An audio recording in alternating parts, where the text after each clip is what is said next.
Congress's point of view was archaic, was rejected, was anti-India. BJP has withdrawn those plans to distribute sindoor.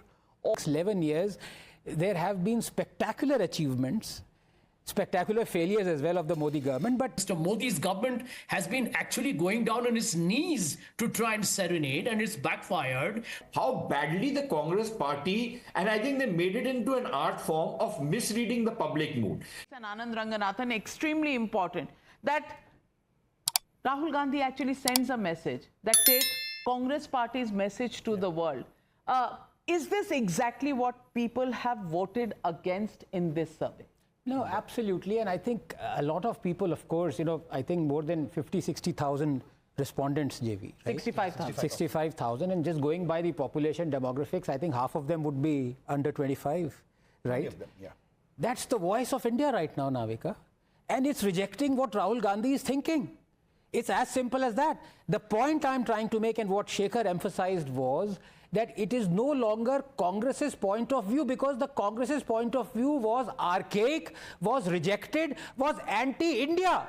The Congress point of view as far as dealing with Pakistan was giving it most favored nation status, was giving Indus Water Treaty to it, was not bombing the terror hubs, was not declaring an act of terror as an act of war. JVC? So I want to just say that as far as Modi ji is concerned, he's understood the pulse of people exceedingly well. Why I'm saying it? Because when I look at West Bengal, Maharashtra, Bihar and Uttar Pradesh, the second biggest achievement, they're saying caste census, and 200 and odd seats, Lok Sabha seats are going from there. And Assam, its economy. And more importantly, where the Waqf amendment has worked is Tamil Nadu, Haryana, Gujarat, Delhi, because those were the places where the maximum number of properties have been affected. So I think Mr. Modi is doing everything based on design and understands the pulse of people better than anybody else. Well, 88% approval rating for Operation Sindoor for Prime Minister Modi, a 75% approval rating on his popularity, his decisiveness in his third term, 11 years in New Delhi, when in the past it used to be 5 years leading to anti-incumbency. Forget coalition governments. No coalition government was able to repeat itself, over the last 30 years. In this case, Prime Minister Modi, as a single leader who has enjoyed approval ratings in his 11th year in office as Prime Minister and before that as Chief Minister of Gujarat, clearly shows that this is a leader who is different across the world. Global leaders, I don't think anybody comes as close to this in the longevity of popularity. Well, will it stay? What happens next? We'll wait and watch. But on the 11th anniversary of Prime Minister Narendra Modi, his popularity continues unbeaten, and that really is the takeaway from this JVC survey. I also want you to respond to what the Aam Aadmi Party spokesperson has said. Colonel Sophia Qureshi, Operation Sindoor, almost making it sound as if the government, the political government did not name it, the army named it Operation Sindoor. Are we just being bitter unnecessarily? And what do you think about the delegations and the support the country has given it? Navika, first on the question of Colonel Sophia Qureshi, a brave warrior soldier of India, and you will agree with me that it was absolutely repugnant and reprehensible that this distinguished officer was trolled by the... We've debated this several times, and I agree with you. On this question, 100% agreement that no need to troll.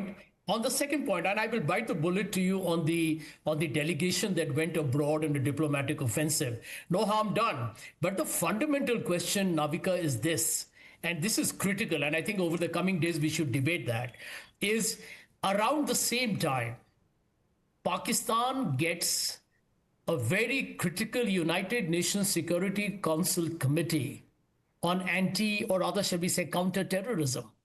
It heads the Taliban Sanctions Committee.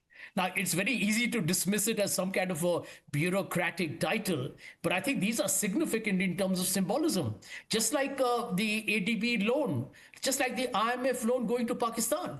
And the truth is that Donald Trump, at the time when Pakistan actually sponsored the cross-border terrorism, was openly saying that Pakistan and India are both great friends of the United States. So there was a very clear policy by the United States, which I think somebody rightly mentioned. Mr. Modi's government has been actually going down on its knees to try and serenade, and it's backfired, where Pakistan has been hyphenated with India. And my bigger worry is that we look hyphenated to United States as if everything we say requires a US government approval. Well, whether it's on XYZ. I'm glad that all this worries you, and I'll try and address your worries, but I'm worried that you're not worried about the response of the people to the politics of the Congress party and Rahul Gandhi. That doesn't worry you, is a worry for me. But first to Sushant Sareen, please address the worries expressed by Sanjay Jha, and then Anand, I'm coming to you.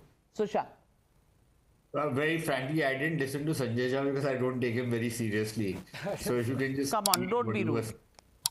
No, I'm not being rude. I didn't listen to him, bhai, because normally, you know, even in the first set of questions, when he started talking, we were talking about Op Sindoor. There was a specific question which was put to the public, a specific answer was being given, and he went on to some other tangent on what happened in Pahalgam, why did terror attacks take place, then why did terror attacks take place in Mumbai in 2008? Why do terror attacks take place anywhere? Terror attacks do take place because terrorists are always going to be active. Has Kashmir's situation not been normalized? Of course it's been normalized, largely normalized. Has it been completely eradicated, terrorism completely eradicated? I don't think anybody can say that with conviction, even for New Delhi. There could be a terrorist attack in New Delhi tomorrow. Who knows? Right? This is the logic of terrorism. This is how terrorism operates. So the point is that when you are talking about Donald Trump, well, you know, we've seen the kind of capriciousness that Donald Trump has brought to bear. One would have thought that in his second term he would be a lot more circumspect and a lot more careful, but he isn't. Now he's shooting his mouth off, and frankly speaking, when you meet many American officials, including congressmen and others, they are mortified by what he is doing. But that is the system. People don't say anything. Secondly, Navika, I think it's extremely important to understand how badly the Congress party, and I think they made it into an art form of misreading the public mood. Now, the same Congress party could have owned their facts. People like Shashi Tharoor, like Manish Tiwari, a number of others, and said, look, it is our people who are going outside India to represent India and scoring points. The BJP is useless. The BJP hasn't been able to do it. Our people are doing it. No, but they haven't said that. They would rather diss their own people. They would rather consign them into the backwaters and, you know, put them on the what you call Khude line because that is what the top leader of the party has been taught. So I think there is a failure among these people to understand the mood of the nation. The mood of the nation, I think, is very well reflected in this particular poll. Like I said, the anger against Pakistan, the way the narrative on something like POK is changing, which I was saying earlier before I think there was some glitch in my connection. The way the narrative on POK is changing, that people are now saying, forget about LOC, we are not interested in LOC, we are going to take the whole thing. The third factor is the fact that, and which I think has been a problem of the entire Op Sindoor, has been what you might call the strategic communications. That your own people have not understood that this was a limited operation with a limited objective, and the moment you achieve that objective, you dominated the escalation ladder. Well, point taken, the narrative could have been better, the communication could have been better, but another question that comes up, that he's going to go on forever with a war, also wasn't the stated policy of India, but yes, people do have an expectation that like a Hindi film Saba Nakwi, the war will go and you know, we'll drag Pakistan through the mud. Navika, wars always in democracies, politicians, if they are confronted with a war, it does have a rallying around. But to imagine that alone, if you look at Atal Bihari Vajpayee of Kargil, You look at the comparison between 98 and 99. 1 seat, I think, more. Yes. And if you look at Indira Gandhi, 71 she wins, and we talk of that as the most spectacular win. By 75, she's imposing an emergency. So war is not, war can go, which war has solved what problem? I mean, I'm an anti-war person, but whatever. So I think the mistake is, Pakistan, the Asif Munir is a general who runs the show there, apparently more than the civilian government.